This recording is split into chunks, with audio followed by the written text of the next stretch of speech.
Hi, this is Ajay Anand and welcome to Science Classes from excelup.com। इस lesson में आप phylum सिलेंटरेटा के बारे में पढ़ेंगे और ये लेसन क्लास 11th की बायोलॉजी से लिया गया है। सिलेंटरेटा को नाइडेरिया भी कहते हैं और ये नाइडेरिया जो नाम है ये आया है नाइडोब्लास्ट या नाइडोसिस्ट से। ये स्पेशल सेल होते हैं जो कि इन एनिमल के टेंटेकल्स में पाए जाते हैं और नाइडोब्लास्ट का इस्तेमाल होता है एंकरेज के लिए, डिफेंस के लिए और शिकार पकड़ने के लिए होता है। जो सिलेंट्रेट्स होते हैं दे आर एक्वाटिक और मोस्ट ऑफ देम वो मेरीन एनिमल होते हैं। इनमें से कुछ सेसाइल होते हैं, मतलब वो बेस से किसी चीज़ से चिपके होते हैं, और कुछ फ्री स्विमिंग होते हैं जो फ्री होकर के तैरते हैं। जो बॉडी में सिमेट्री होती है वो रेडियल सिमेट्री होती है। अब सेसाइल और फ्री स्विमिंग इससे पता चलेगा, इस फिगर से। ये ऑरेलिया है, ये फ्री स्विमिंग है, और ये एडेम्सिया है जो सेसाइल है। तो जो फ्री स्विमिंग एनिमल्स होते हैं उनको मेड्यूसा बोलते हैं और जो सेसाइल होते हैं उनको पॉलिप बोलते हैं। जो लेवल ऑफ ऑर्गेनाइजेशन है वो टिश्यू लेवल ऑर्गेनाइजेशन है। डाइजेशन एक्स्ट्रा सेलुलर भी होता है और इंट्रा सेलुलर भी होता है। कुछ सिलेंट्रेट्स में कैल्शियम कार्बोनेट का स्केलेटन पाया जाता है, जैसे कि कोरल्स में होता है। जो मूंगा की चट्टानें होती हैं वो इन्हीं स्केलेटन से बनता है।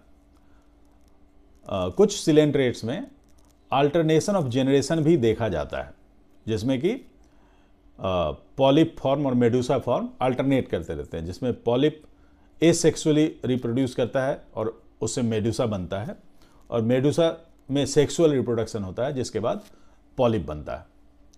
तो ये पॉलिप हो गया, ये ऑरेलिया हो गया। कुछ एग्जाम्पल्स हैं सिलेंट्रेटा के। फाइजेलिया, जिसको पोर्चुगीज मैन ऑफ वॉर कहते हैं। एडेम्सिया, जिनको सी एनिमोन कहते हैं। पेन्ना ट्यूला, इनको सी पेन बोलते हैं। गॉर्गोनिया या सी फैन, और मिएंड्रिना या ब्रेन कोरल। अब जो सिलेंट्रेटा की खासियत है नाइडोब्लास्ट, तो उसका मैकेनिज्म कैसे होता है?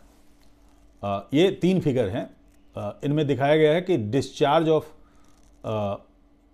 मैकेनिज्म ऑफ नेमेटोसिस्ट और नाइडोसाइट और नाइडोब्लास्ट। तो ये सेल है नाइडोसाइट या नाइडोब्लास्ट। इसके अंदर एक थ्रेड जैसा स्ट्रक्चर होता है जो कॉइल्ड होके अंदर रहता है, मतलब बिल्कुल लिपटा हुआ आपस में रहता है सेल के अंदर।